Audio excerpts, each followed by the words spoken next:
In this video, I'll give an overview of what is a variable, what is a data type, what are operators, and what are comments in Java. We will also be doing program on all these concepts so that you will understand it practically. What is a variable? Suppose if you want to store some value, for example, value 10 in the memory for calculations, you should assign this value to some variable. For example, a equal to 10. We are assigning value 10 to variable a. So how this looks inside the memory? Suppose this is the memory. There will be a space reserved and value 10 will be stored in this space. We need to mention some name to this space. So in our example, name given to this memory location is a. See, memory address is different concept. If you want to use this value 10 for calculations in your program, how will you retrieve it from the memory? You need to mention the name for this memory location, and using this name, you can retrieve the value stored in this memory space. That is why you need to mention the name for this memory location. And this name given to the memory location is called as variable. So what is variable? Variable is a name given to the memory location. The value stored in a variable can be changed during the program execution. Now you also need to tell the system what type of data you want to store. There can be different types of data. It can be an integer data. It can be numbers with decimal points. It can be a text or a character or just a boolean value like true or false. It can be anything. So Java has given some keywords to specify the type of data, and these keywords are called as data type. So in this case, when I am saying a equal to 10, 10 is an integer value. So the data type given by Java technology to declare an integer variable is int.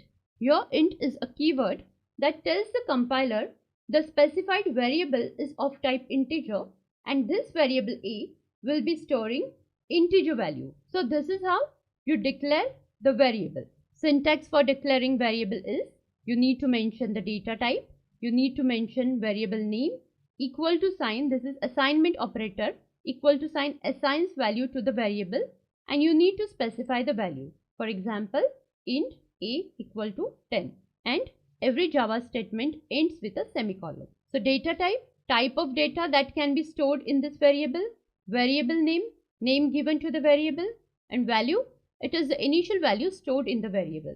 This can be changed later in your program if needed. One more example, int age equal to 20. So inside the memory, space will be reserved for value 20, and name given to this space is age, and 20 is an integer value, hence the data type is int. Point to remember, Java is strongly typecast language. This means that if you have declared the variable as int, you cannot store other type value. For example, you have declared variable a as int, you cannot store number with decimal point in this integer variable a, or you cannot store text value in this integer variable a. If you do that, you will get compile time error. Now in this example, we have only seen int type of data. Let us see categories of data types.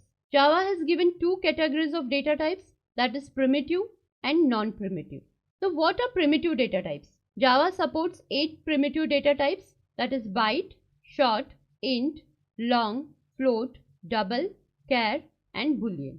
All these 8 primitive data types are the keywords, and compiler knows the meaning of it. These 8 data types are further classified into 4 groups: integer type, floating point numbers, characters, and booleans. So let us learn this in detail. Integer type.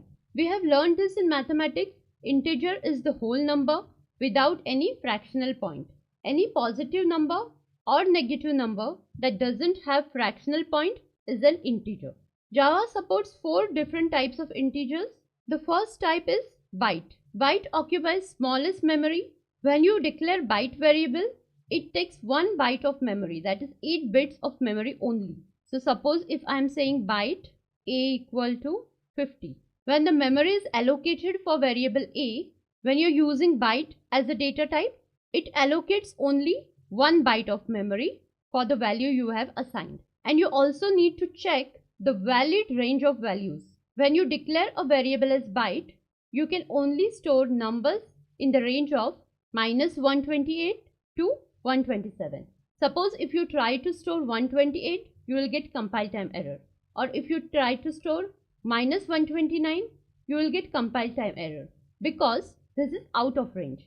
The range is minus 128 to 127 only. So byte is the smallest data type. The next data type is short.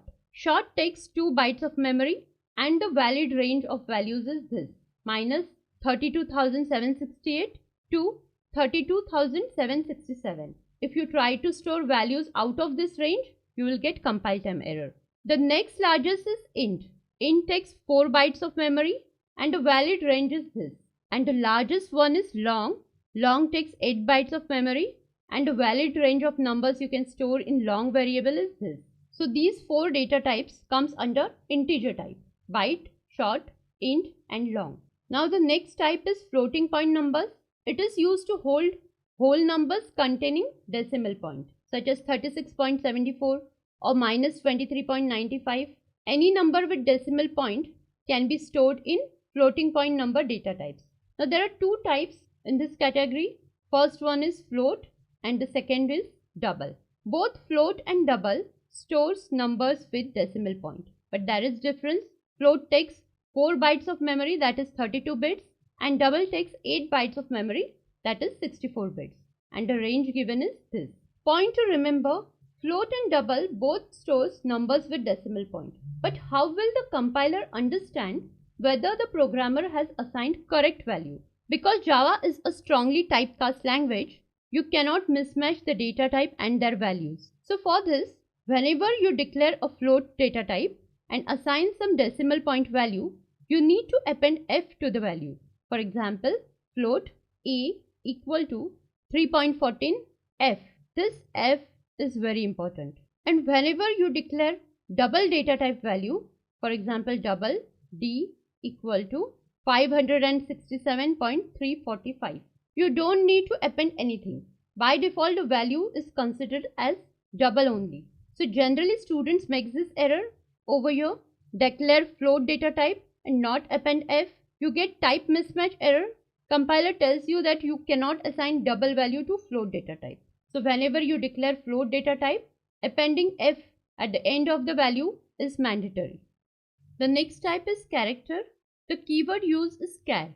It helps defining the char type, which represents character set like letters and numbers. So you can store any Unicode character, for example, letter, digit, punctuation, symbol, or control character like new line or tab, etc. Char takes 2 bytes of memory. Syntax is char keyword, name of the variable equal to value assigned. Now this should be a single character only, and you should mention the value inside single quotation marks only. This is the syntax for declaring character. The value should be single character inside single quotation marks. The next type is Boolean. Boolean data is used as a conditional statement or it can be result of a conditional statement. Boolean data type takes only 2 values, that is true or false. These are the keywords and you need to assign these true or false in small case only. The syntax is Boolean keyword, variable name and the value. You cannot assign any other value to Boolean data type variables. Next category is non-primitive data types. Under non-primitive data types comes classes, arrays and interfaces. Arrays and interfaces we will be learning in further videos. In case of class data type, a class is a data type. You have classes given by Java technology or you can have your own user-defined class. One inbuilt class is string. String is a very commonly used data type for storing text data. So whenever you want to store a text data, the data type you mention is string. For example, string S should be capital because in Java classes start with capital letters. So this is how you declare string data type. String keyword, you need to mention string, variable name equal to, and in double quotation marks you can mention any string, that is text. This was all about data types. Let us see most commonly used operators in Java. Arithmetic operators. These are mathematical operators used to perform various mathematical operations. For example, addition, subtraction, multiplication, division, and modulo operator is used to find out the remainder. When you divide two numbers, whatever remainder you get, modulo operator gives the remainder. Next is unary operator. Unary operator only needs one operand to perform any operation. That means one variable. For example, unary minus. When you say minus variable, this unary operator minus is performing operation on single variable. For example, if value of a is equal to 10 and when you say minus a, the value becomes minus 10.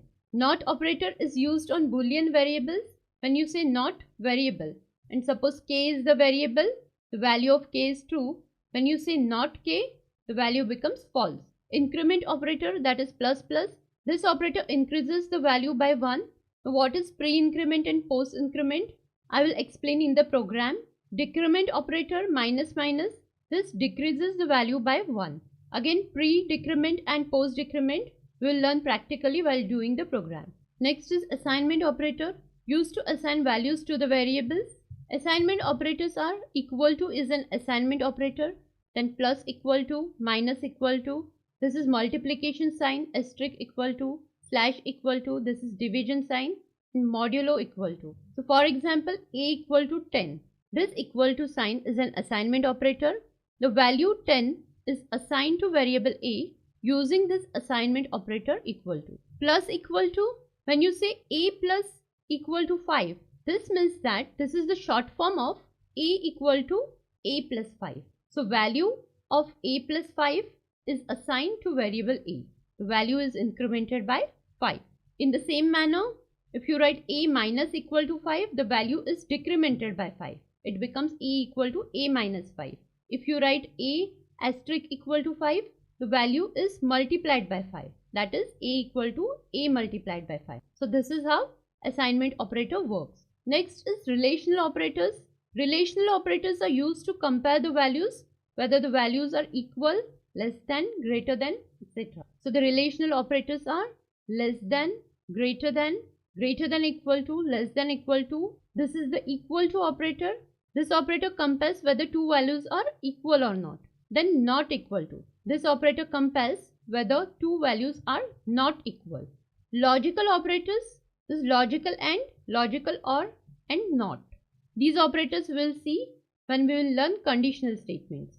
Next is what are comments. In your Java program, you have to maintain the exact syntax and the Java constructs. But what if you want to write some information about your program or you want to comment on some specific code?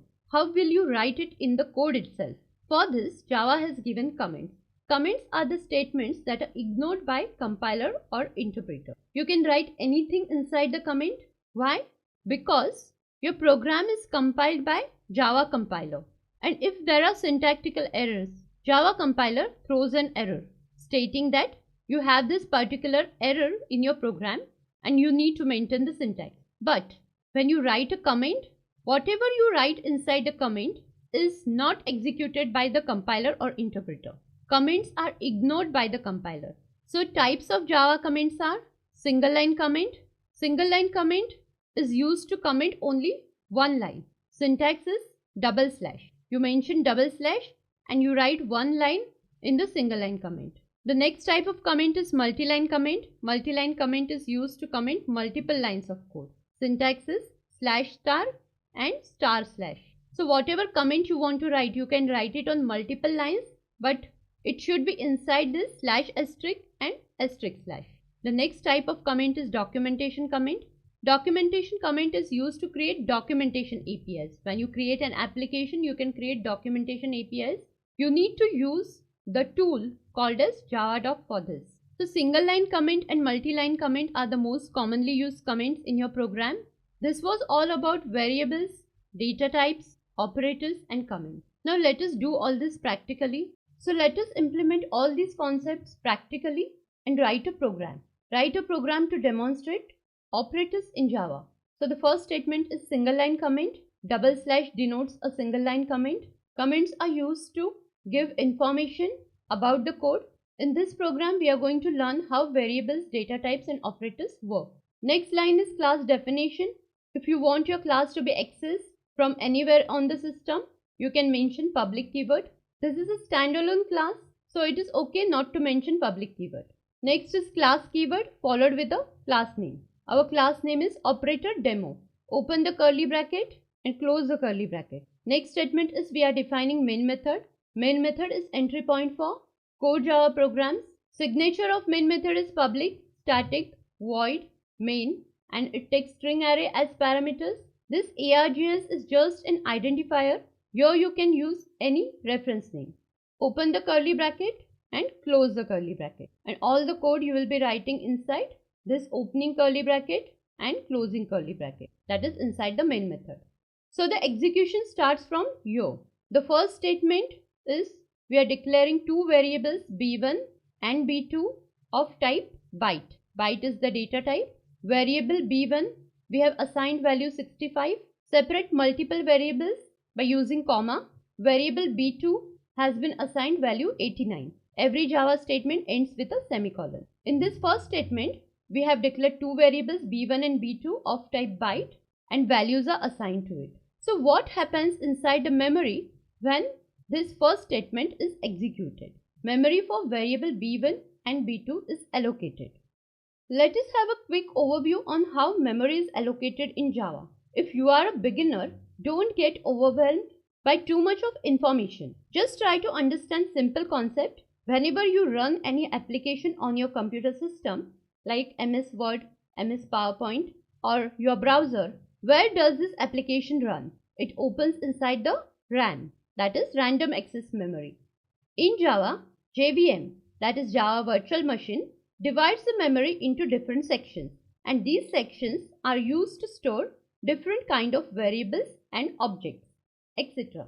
Java memory allocation is a very vast and huge topic. We are not getting in depth of it. Throughout the course, we will only see memory allocation that is related to our programs, because many times memory related questions are asked in the interviews and you should have some idea about it. So the most common memory sections which you should know are: Java has divided memory into different sections for storing different kinds of variables and objects. The most common memory sections used for storage in Java are stack memory area, heap memory area, and metaspace memory area. Stack memory area, all the local variables belonging to the methods. It might be the main method or it might be any user defined method. All the local variables belonging to the methods are stored in stack memory area. Also, object references. What are objects and object references? We will see in further videos. These object references are also stored on stack memory area. Actual objects. Again, what are objects? We are going to see in OOPS section. Actual objects are stored in the memory section known as heap memory area. And metaspace memory area, we have a concept static variables. There is separate video on static variables. These variables are stored in metaspace memory area section. So, in this video and in further few more videos, we are going to see that local variables belonging to methods, it might be main method or user defined method, are stored on stack memory area. We are going to see only this part at initial level. Gradually I will explain other sections also. Now let's get back to our program. What happens when this first statement is executed? When this first statement is executed, memory is allocated for variable b1 and b2 inside the stack memory area section. So memory is allocated for variable b1, memory is allocated for variable b2, and the values assigned to it. b1 is assigned value 65, value 65 is stored in here, and b2 is assigned value 89. So value 89 is stored in this memory space reserved for variable b2. And how much memory does byte variable take? It takes 1 byte of memory. So 1 byte of memory is allocated for variable b1 and 1 byte of memory is allocated for variable b2. Now the next statement is short s1 equal to 90 comma s2 equal to 90. So we have declared two variables s1 and s2. Both the variables is assigned with value 90 and the data type is short. So when this statement is executed, memory allocation for variable s1 and s2 happens inside the stack memory area. Over here, memory is reserved for variable s1 and value 90 is stored in here, and memory is reserved for variable s2, value 90 is stored in here. Then the next statement is executed. Int I1 equal to 12 comma I2 equal to 23. So memory is allocated for variables I1 and I2 and the values are assigned to it. Memory is reserved for variable I1 and value 12 is stored in here, and memory is reserved for variable I2 and value 23 is stored in this memory space. How much memory does int variable take? It takes 4 bytes of memory. So 4 bytes of memory will be reserved for I1 and 4 bytes of memory will be reserved for I2. Next is long L1 equal to 78, L2 equal to 55. So memory will be reserved for variables L1 and L2. L1 is assigned value 78, hence value 78 is stored in the memory space reserved for L1, and L2 is assigned value 55, hence value 55 will be stored in the memory space reserved for variable L2. Next statement is float F1 equal to 34.9F, F2 equal to 42. So memory will be reserved for variable F1.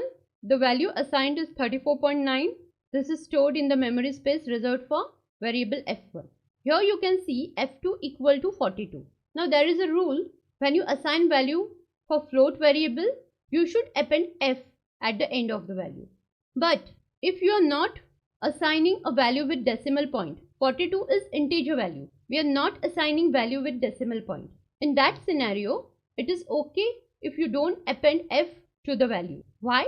Because internally, this integer value will be converted into 42.0. This integer value 42 will be converted into a float value. And as there is no decimal point, data loss is not happening. So internal conversion is possible. But if you are assigning value with decimal point, you have to append F. That is mandatory. So F2 equal to 42. Inside the memory value 42.0 will be stored. The next statement is double D1 equal to 76.9, D2 equal to 41.8. So memory will be allocated for variables D1 and D2. Variable D1 is assigned value 76.9 and variable D2 is assigned value 41.8. Now when you assign double value, you don't need to append anything to the value. Any value with decimal point is considered as a double value by default by the compiler. Next statement is boolean bo1 equal to true, bo2 equal to false. So memory will be assigned for variables bo1 and bo2 and the values bo1 is assigned value true and bo2 is assigned value false. These values will be stored in here. The next is char variables, char ch1 equal to in single quotation marks k, ch2 equal to 65. So the memory will be assigned for variable ch1 and ch2. ch1 is assigned value k, and you can see ch2 is not assigned a character. It has been assigned some integer number. Now what is this integer number, and is it allowed to assign integer value to character? Yes, it is, because every character is converted into a Unicode number system and every character has some code assigned to it. This is how characters are represented in your computer system. Every character has some code assigned to it. Now ASCII is the most commonly used, that is uppercase alphabets, lowercase alphabets, number systems, etc. When you assign an integer value to the char variable, internally compiler converts this integer value into a character only. Capital A is represented with number 65. So when you are assigning 65 to char variable ch2, this is converted into capital A. Now the next statement is int ch equal to k. Look at this statement very carefully. Just like we have stored integer value 65 in char variable ch2, and this internally got converted into the alphabet that represents ASCII code 65, that is A. In the same manner, when you declare integer variable ch3, here we have assigned a char value to integer variable ch3. So in this case, what will happen is the ASCII code of character k is an integer value. So this ASCII code will be assigned to variable ch3. So ASCII code for alphabet k is 107. In the Unicode system of character representations, alphabet lowercase k is represented with the value 107. So when this statement is executed, memory is allocated for variable ch3 and value 107 is stored in here. So this was all about the variable declarations in your program and a memory allocation happening to the variables. Now the next statement is system.out.println. Println is a statement that prints the output to the console. And what are we printing? B1 plus B2. Now how this works?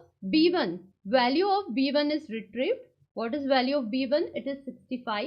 So value 65 is retrieved plus B2. Value of B2 is 89. So value 89 is retrieved. Now this is not a string. If you give a text value in double quotation, it will concat. The values will be appended.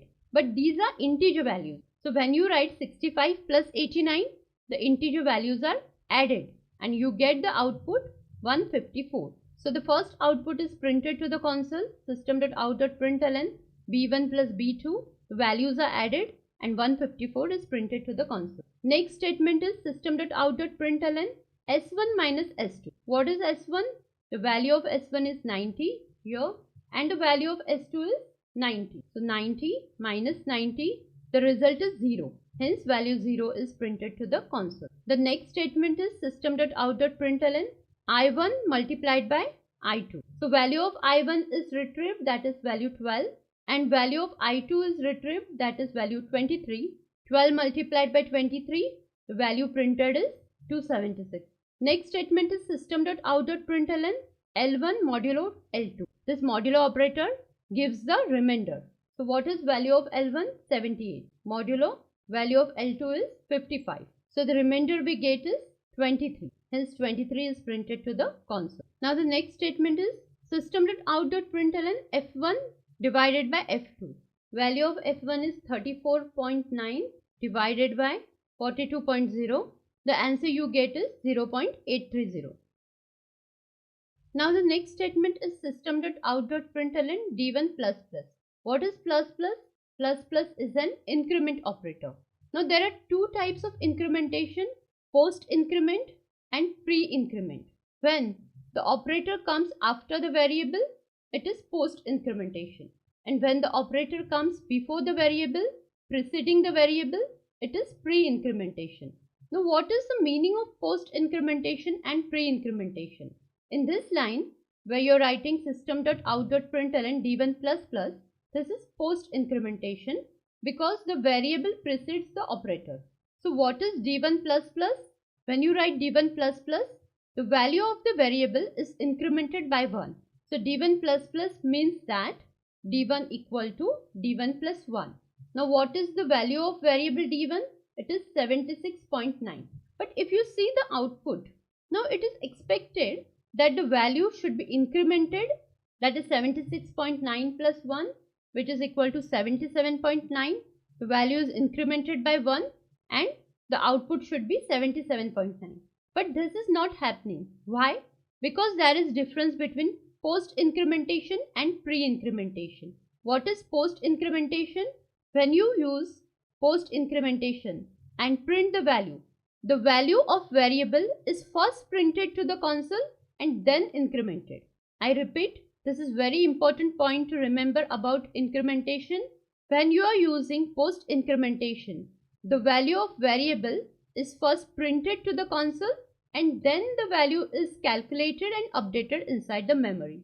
So what is the value of variable D1? It is 76.9. So in this case, value 76.9 is printed to the console and now the value is calculated, that is 76.9 plus 1, which is equal to 77.9. This incremented value is updated inside the memory and over here the previous value is replaced with updated value. So the variable D1 is updated with 77.9. Now the next statement, system.out.println plus plus D1. This is pre-incrementation. In this case, the value of D1 is first calculated, updated inside the memory and then printed. So D1 equal to D1 plus 1. The value of D1 inside the memory is 77.9. 77.9 plus 1 is equal to 78.9. Now the previous value is updated with the latest calculated value, that is 78.9. And now the updated value of D1 is 78.9. So in pre-incrementation, The value is calculated first, updated inside the memory, and now the value will be printed. That is 78.9 will be printed to the console. This is how pre-incrementation and post-incrementation works. In both the cases, the value is incremented by 1, but in post-incrementation, the value is first printed and then calculated. In pre-incrementation, the value is first calculated and then printed. Now the next statement is system.out.println d2 minus minus. Minus minus is decrementation operator. This operator decrements the value of variable by 1. And the working mechanism is same. When it is post decrementation, the value is first printed and then calculated. So d2 minus minus is equal to d2 minus 1. Value of d2 is retrieved from the memory, that is 41.8. Now as this is post decrementation, the value is first printed. The value of variable d2 is 41.8. So 41.8 is first printed to the console and now the value will be calculated. Value of d2 is 41.8 minus 1 equal to 40.8. So the calculated value is stored in variable d2 and the previous value is replaced. Now the next statement is system.out.println minus minus d2. This is pre-incrementation. When we are using pre-incrementation, the value is first calculated, updated inside the memory and then printed. So d2 equal to d2 minus 1. The value of d2 is 40.8 minus 1 equal to 39.8. So this value is updated inside the memory and now the updated value is printed to the console. 39.8 is the output. Next statement is system.out.println. We are printing value of bo1. What is the value of bo1? True. It is a boolean variable. Boolean variable stores only two values, that is either true or false. The value of bo1 is true. This is printed to the console. Next statement is system.out.println s1 equal to s2. Now this is relational operator.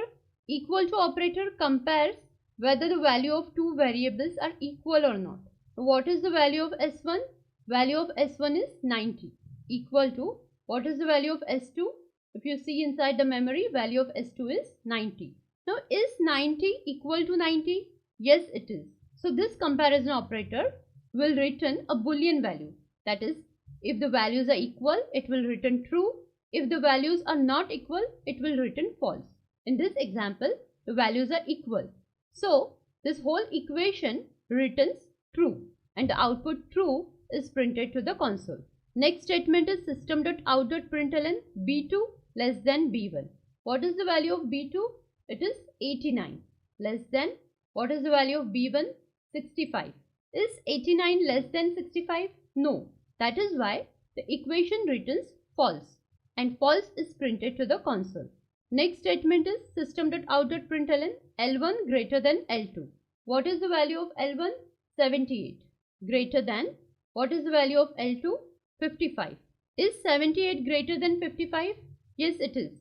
That is why the equation returns true and true is printed to the console.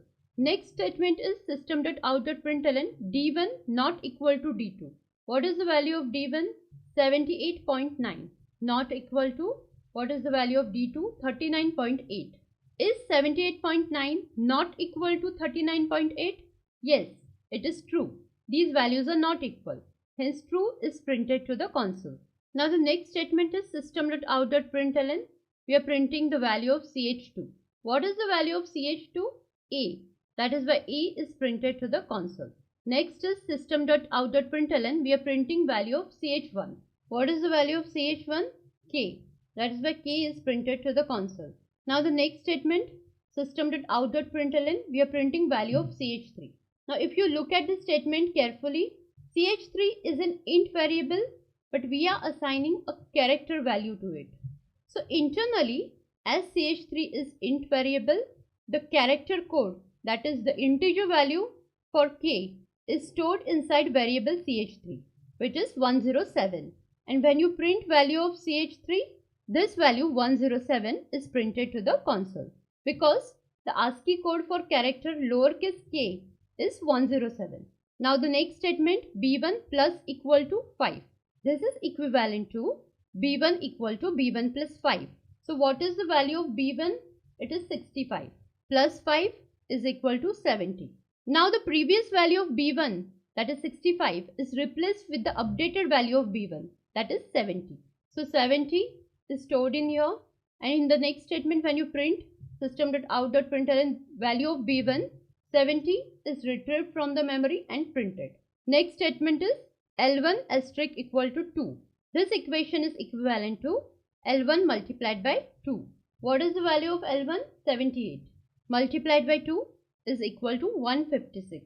So the previous value of L1 is now replaced with 156. And the next statement is system.out.println. We are printing value of L1. The value of L1 is retrieved from the memory, that is 156, and it is printed to the console. So this is how all the variables, data types, operators works in Java. Now let us do this practically. Type the program in Eclipse and see the output.